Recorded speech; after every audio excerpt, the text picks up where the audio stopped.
bonjour à toutes et tous. Je me présente, donc je suis Philippe Dewen, formateur au sein de Bourbourg Formation et détaché au sein du chantier d'insertion depuis maintenant 2 ans et demi. Alors je viens d'une filière technique, je suis électrotechnicien de formation, suivi d'une formation complémentaire au CNAM en physiologie et psychologie du travail. Eh bien donc le personnel effectue 26 heures par semaine du lundi au jeudi, 8 heures, 12 heures, 13 heures, 15h30. Voilà. La répartition des tâches s'effectue moitié-moitié entre les espaces verts et une activité second œuvre, voire gros œuvre et voirie. Le service urbanisme, essentiellement, on travaille bien sûr avec le service RH également, de près bien évidemment, mais essentiellement l'urbanisme. Et les travaux, donc Stéphane Renou.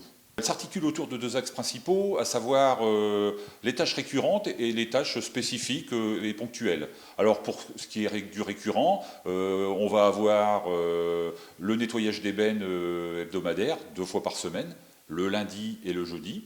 Donc ça, il s'agit de 2 équipes qui vont tourner durant toute la matinée afin de nettoyer les abords d'ébène, gérer les incivilités qu'il peut y avoir malheureusement autour de ces bennes. Ensuite, une grosse partie désherbage, débroussaillage, comme par exemple les berges qui sont situées près de notre local. Ça représente environ 3 semaines de travail à chaque fois par binôme. Et ensuite, on gère également tout ce qui est accès, par exemple, tout ce qui est accès commun aux jardins ouvriers, tous les sites également. On remet les niveaux de bac à sable pour les élèves quotidiennement, enfin quotidiennement, non, 2 fois par semaine également. Le désherbage, le ramassage des poubelles également au centre-ville, qui est fait également 2 fois par semaine. Et en termes de saisonnalité, et en ce moment, par exemple, on a énormément de ramassage de feuilles, bien évidemment. Donc, concernant les tâches spécifiques, l'objectif premier, bien évidemment, est de développer les compétences du personnel.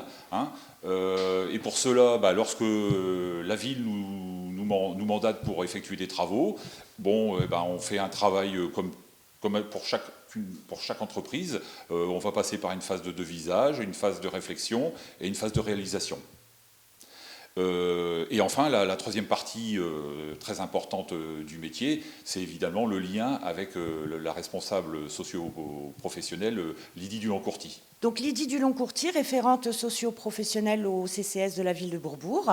Donc effectivement, notre chantier existe et fonctionne grâce à différentes subventions, donc telles que l'ASP sur le remboursement des salaires des salariés. Ensuite, nous avons une participation des RIF de l'AA concernant la prise en charge du salaire de l'encadrant technique via Bourbourg Formation.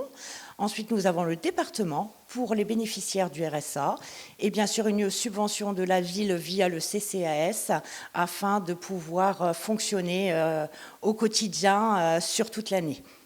Donc notre mission, c'est effectivement de comprendre les besoins de chaque salarié et de monter avec eux un projet professionnel afin qu'au bout des 24 mois de contrat, ils puissent retourner à l'emploi. Donc avec Philippe, nous rencontrons les salariés du chantier à chaque début de parcours, une fois tous les 15 jours, afin de profiler leur projet professionnel. Ensuite, nous les recevons une fois par mois afin de suivre l'évolution de chaque projet via la formation, via la mobilité et bien d'autres choses, jusqu'à effectivement la fin de contrat qui est limitée à 24 mois par salarié et donc pour l'aboutissement vers l'emploi.